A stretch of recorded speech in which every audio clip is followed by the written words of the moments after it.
अहम ब्रह्मास्मि पार्ट 38। आप सभी का मेरी चैनल में स्वागत है। भाइयों, आज हम अहम ब्रह्मास्मि का पार्ट 38 पढ़ेंगे, 38वां भाग। अहम ब्रह्मास्मि यह श्री निसर्गदत्त महाराज और उनके शिष्यों के बीच हुए वार्तालाप का अंग्रेजी संस्करण आई एम दैट वो बुक थी, उनका हिंदी में अनुवादन हुआ अहम ब्रह्मास्मि। अनुवादक करता है श्री विनय कुमार वैद्य जी।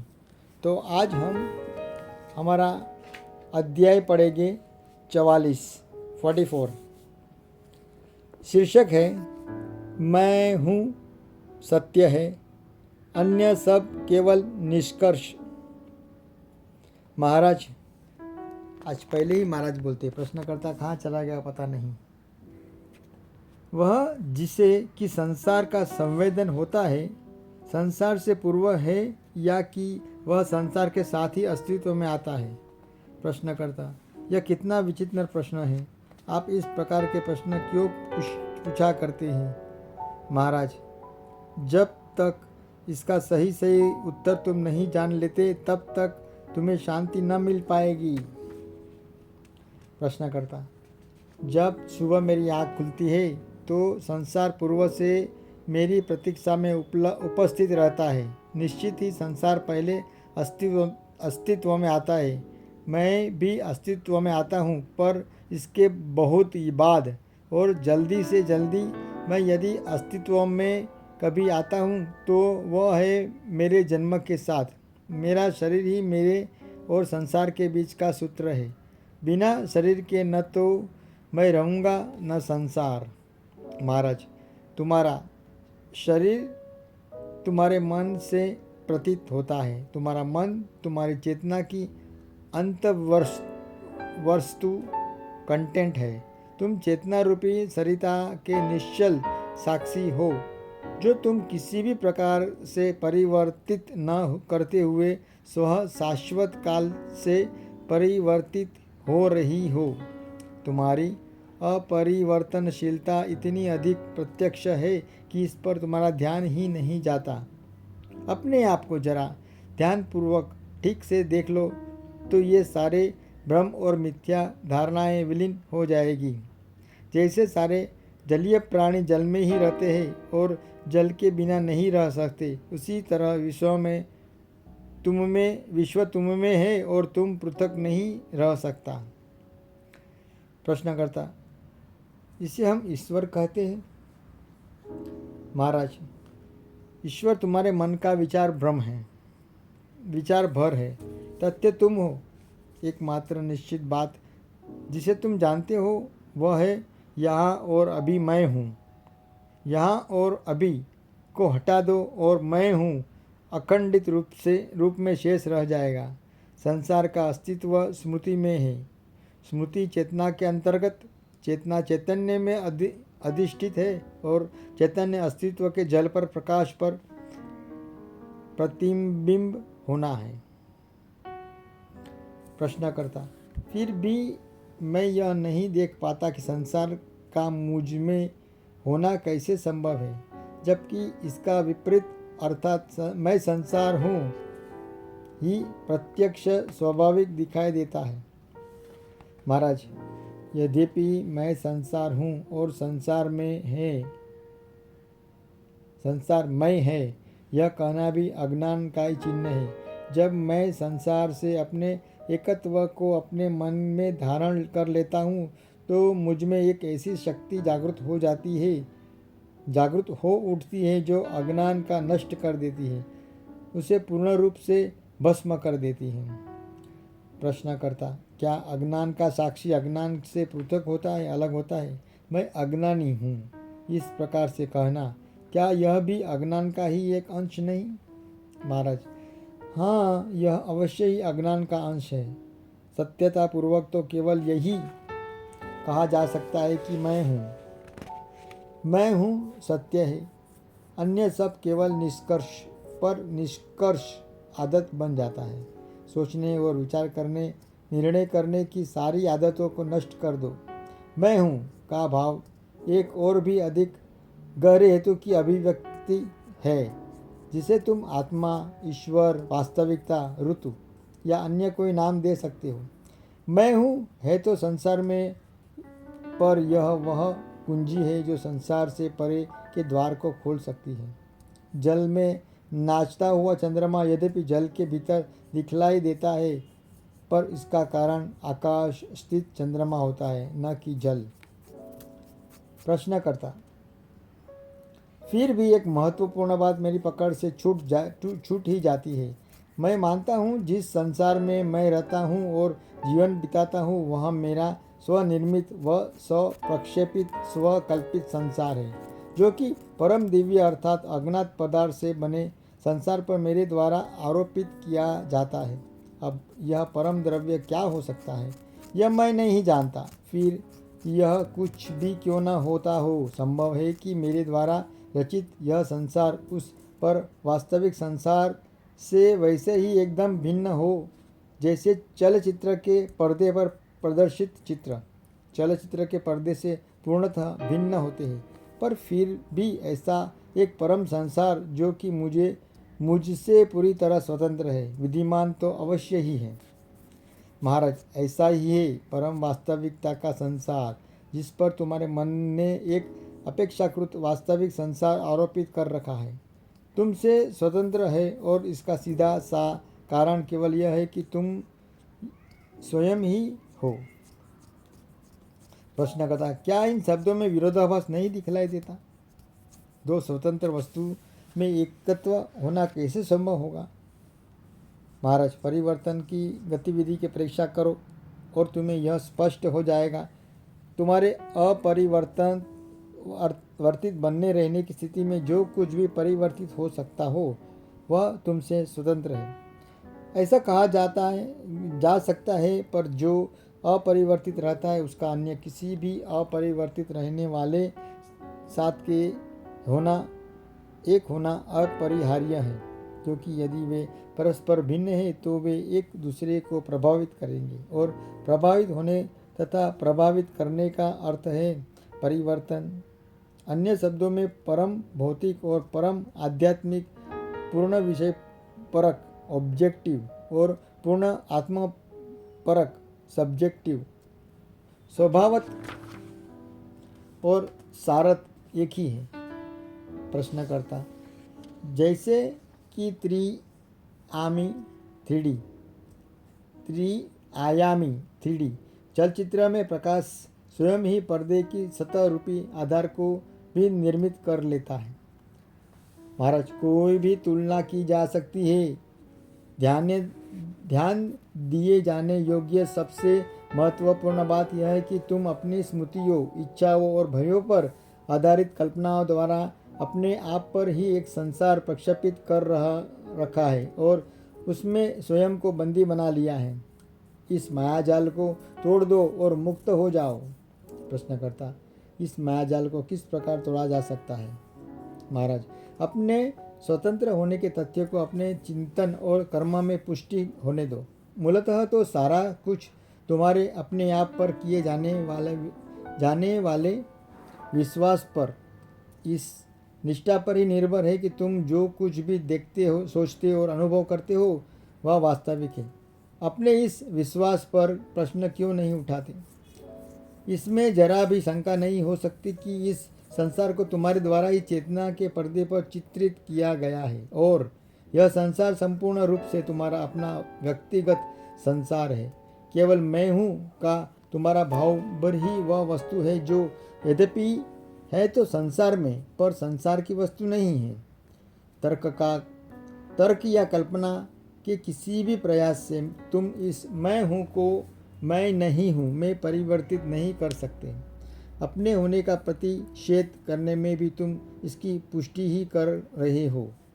एक बार भी यदि तुम यह स्पष्ट हो जाए कि संसार तुम्हारा अपना ही प्रक्षेपण है, तो तुम इससे मुक्त हो। तुम्हारी कल्पना में अवस्थित संसार के अतिरिक्त अन्य किसी संसार से तुम्हें स्वयं को मुक्त करने की आवश्यकता ही नहीं है। चित्र सुंदर या कुरूप कैसा भी क्यों न हो, तुम इसे चित्रित कर रहे हो और इससे नहीं हो, बद्ध नहीं हो। इस बात को जान लो कि इसे तुम पर लादने वाला अन्य कोई कहीं नहीं है, और यह केवल तुम्हारी इस आदत के कारण कि तुम कल्पित को वास्तविक में मान लेते हो। कल्पित को काल्पनिक के रूप में देख लो और भय से मुक्त हो जाओ। जैसे यह बिछी हुई इस दरी में स्थित रंगों को प्रकाश से ही देखा जा सकता है, पर प्रकाश रंग नहीं होता। इस प्रकार संसार तुम्हारे कारण है, पर तुम संसार नहीं हो। संसार को सृजित कर उसे बनाए रखने वाला को तुम ईश्वर या नियता कह सकते हो, पर अनंत तो तुम ही ईश्वर के होने का प्रमाण हो, न कि वह तुम्हारे होने का। तुम ही ईश्वर होने का प्रमाण हो, न कि वह तुम्हारे होने का। क्योंकि ईश्वर के संबंध में कोई प्रश्न किए जाने से पूर्व इसे करने हेतु तुम्हारा होना अपरिहार्य है। प्रश्नकर्ता: ईश्वर तो काल के अंतर्गत होने वाला अनुभव है, पर अनुभवकर्ता काल निरपेक्ष है। महाराज, अनुभवकर्ता भी गौण है।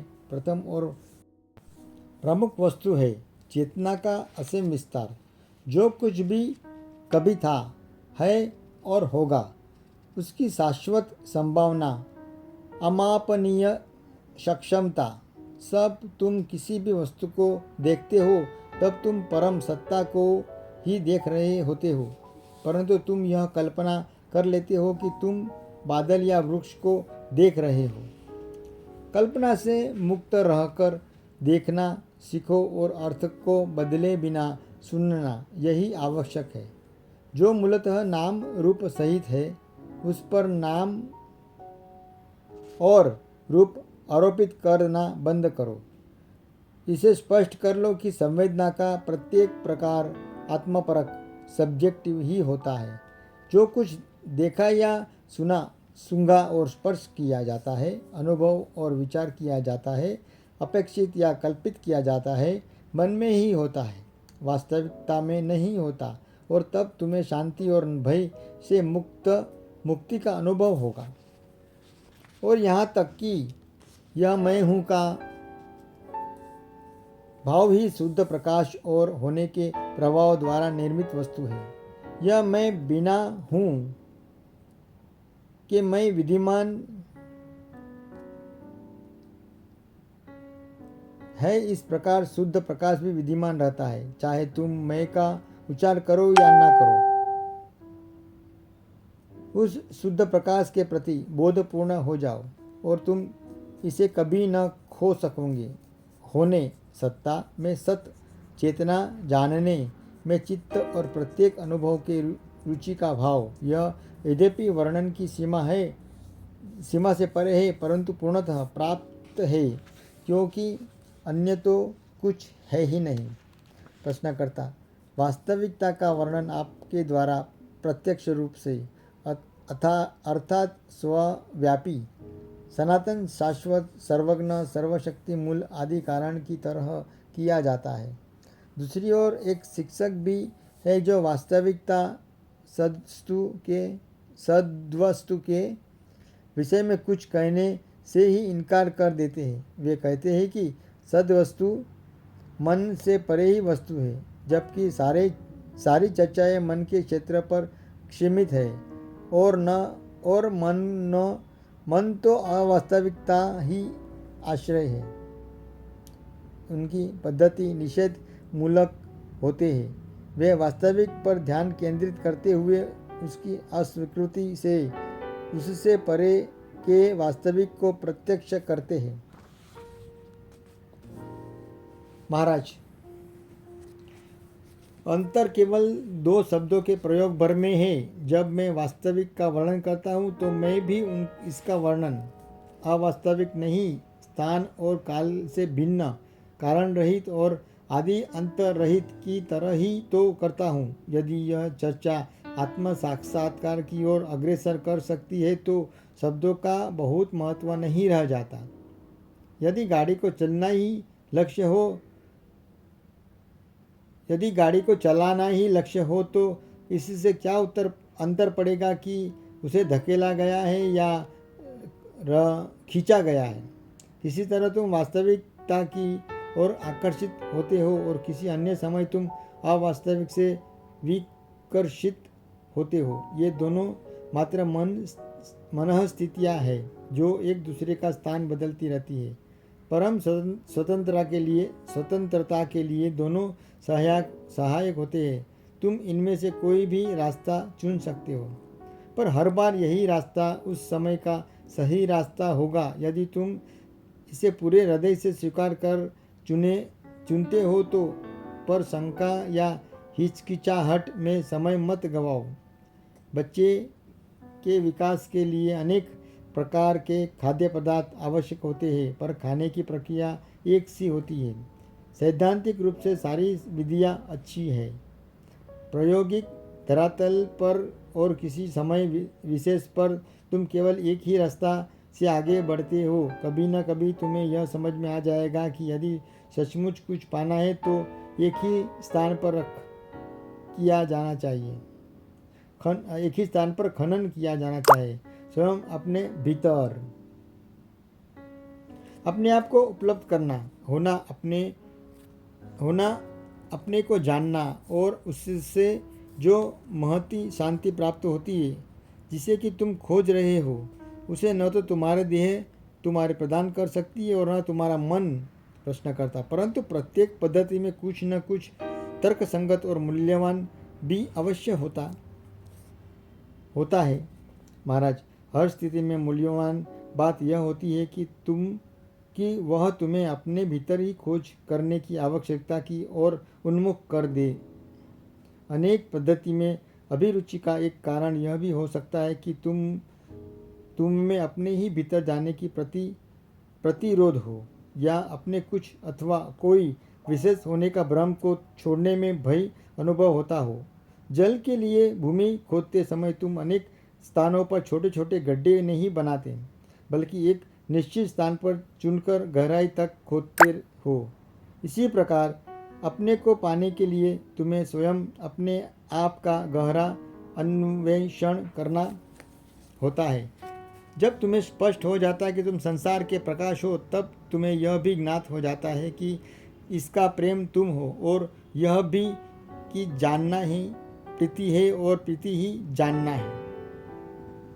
सारी प्रीतियों में अपने आप से प्रीति सर्वप्रथम है। संसार के प्रति तुम्हारी प्रीति तुम्हारे स्वयं से जो प्रीति है उसकी प्रतिछाया है, क्योंकि तुम्हारा संसार तुम्हारी अपनी ही सृष्टि है।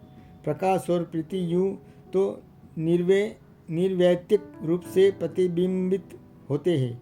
हम अपने स्वयं के प्रति सदा ही मैत्रीपूर्ण होते हैं, पर सदैव प्रज्ञापूर्ण नहीं होते।